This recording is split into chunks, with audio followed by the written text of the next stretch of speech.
Bonjour Cindy. Bonjour Melvina. Tu es manager de l'équipe emploi à Handicap International. Est-ce que tu peux nous expliquer un peu ton rôle? Donc oui, en effet, je travaille à Handicap International Maroc. Je suis manager de l'équipe emploi. Donc ce que ça veut dire, c'est que j'encadre aujourd'hui une équipe sur des projets d'emploi pour les personnes en situation de handicap. Donc ma mission, c'est aussi de travailler en fait avec différents partenaires au Maroc. Donc on travaille avec des institutions comme l'ANAPEC, des ministères comme le ministère de l'Emploi ou de la Solidarité, avec des associations qui sont celles qui accompagnent les personnes en situation de handicap et également des entreprises qui pour nous sont des partenaires incontournables si on veut améliorer l'emploi des personnes en situation de handicap au Maroc. Ok, donc ça, c'est vraiment propre au Maroc. Est-ce que tu peux nous expliquer de manière générale la mission d'Handicap International? Oui, avec plaisir. Donc, Handicap International, c'est une ONG en fait qui est née dans les années 80. En fait, c'est des médecins de réadaptation qui étaient partis en voyage au Cambodge en fait et qui avaient découvert en fait une situation assez dramatique suite à des mines en fait qui étaient qui restaient dans les villages et ils s'étaient dit qu'ils pouvaient pas rester sans rien faire, donc ils ont créé cette ONG qui était une petite ONG au départ et qui avait pour objectif vraiment de se centrer sur la réadaptation, donc permettre aux villageois de pouvoir avoir des prothèses, lutter aussi contre tout ce qui était déminage.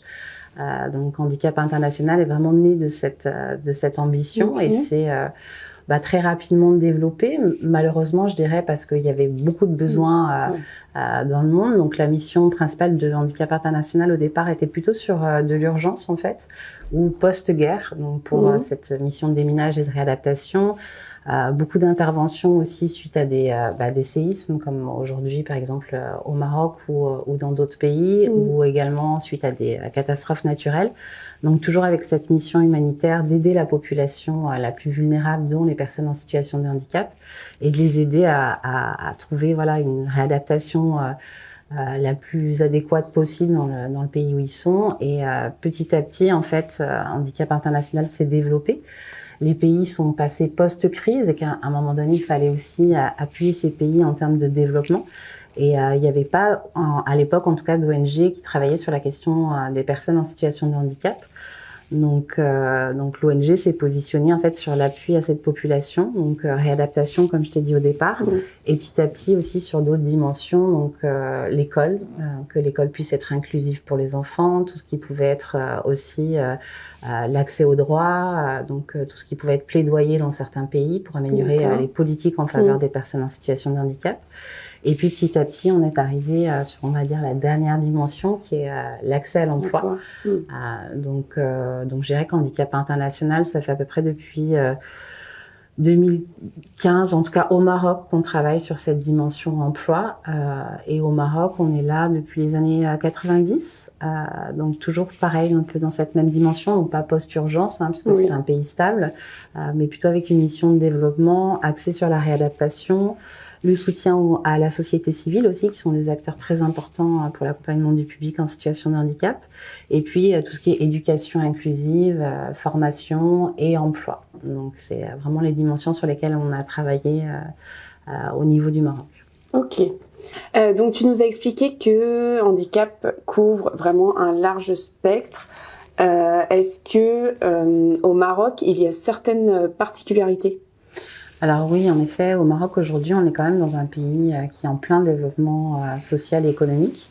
Et pour nous, en fait, c'est vraiment une opportunité de travailler à deux niveaux. Donc, on travaille toujours sur des projets, donc avec des acteurs opérationnels comme les associations, les entreprises, les acteurs publics de l'emploi, où là, on va mener des projets vraiment directement en faveur de la population. Mais on a aussi aujourd'hui l'opportunité de travailler sur un volet stratégique.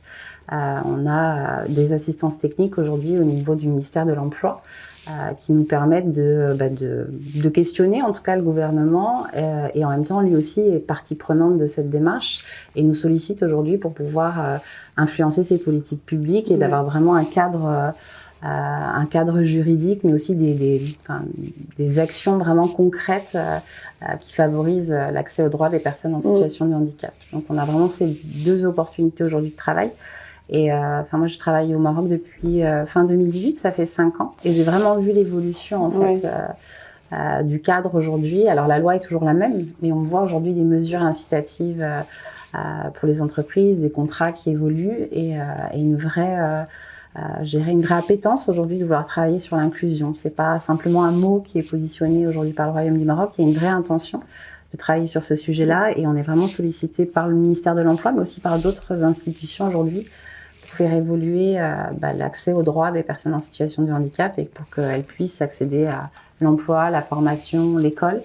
Donc on voit quand même un changement très positif au Maroc et très stimulant en tout cas pour nous, parce qu'on travaille sur du concret mais aussi sur du stratégique. Donc ça donne aussi de l'impact à notre travail aujourd'hui. Justement, c'était ma prochaine question.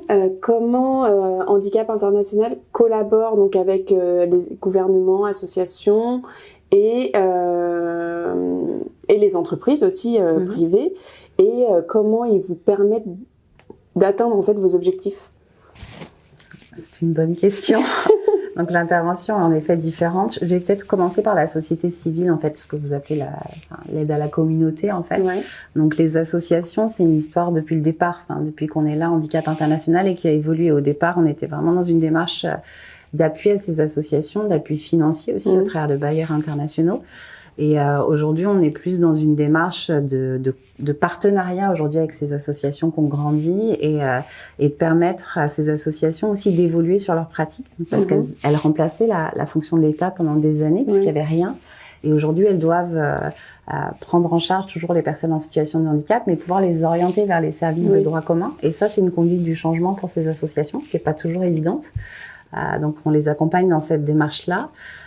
Au niveau du gouvernement, en fait, on a eu l'opportunité de travailler avec l'ANAPEC, qui est l'équivalent de Pôle emploi en France, en fait, qui, avec une vraie volonté du directeur général de l'époque de travailler sur cette dimension inclusion. Donc, on a commencé par des projets, en fait, de l'expérimentation et puis ça a fonctionné. Donc, le directeur général de l'ANAPEC, c'est lui qui nous a positionnés aujourd'hui sur un appui plus technique et qui nous a permis aujourd'hui de faire partie d'une assistance technique donc qui est menée par Expertise France et qui nous permet de continuer à travailler avec l'ANAPEC d'une façon plus stratégique. Donc ça veut dire qu'aujourd'hui concrètement, on travaille vraiment sur leur plan de développement, sur une feuille de route inclusive, sur la modification de leur offre de services, sur le développement de nouveaux contrats. Donc on est vraiment sur des choses assez larges et au niveau du ministère de l'Emploi. Donc on commence aussi, on est rentré à l'envers, je dirais, donc d'abord par l'acteur de l'emploi.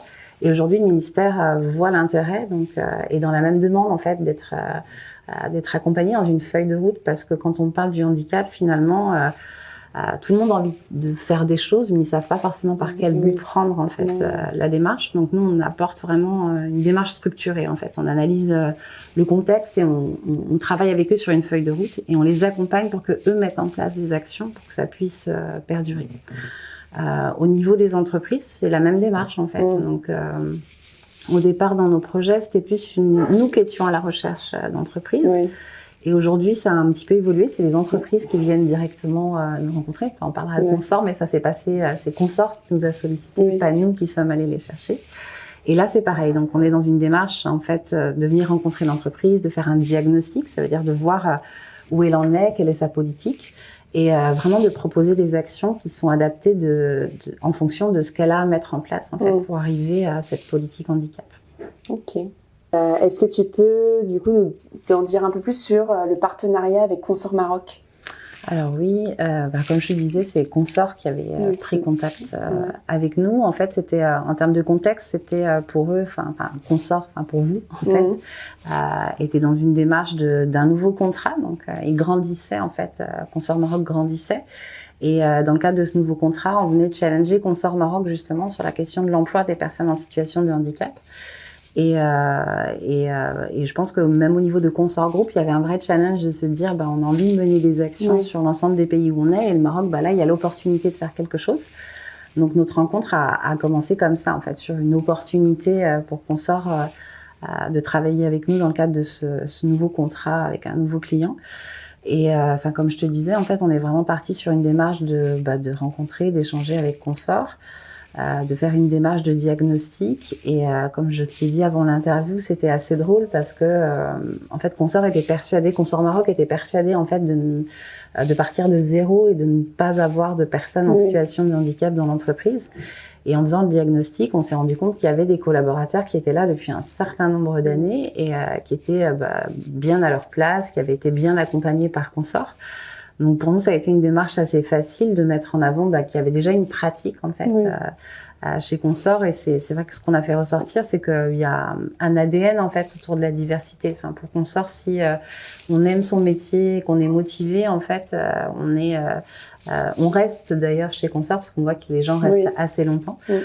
Donc il y avait ce terreau, je dirais, qui était plutôt positif.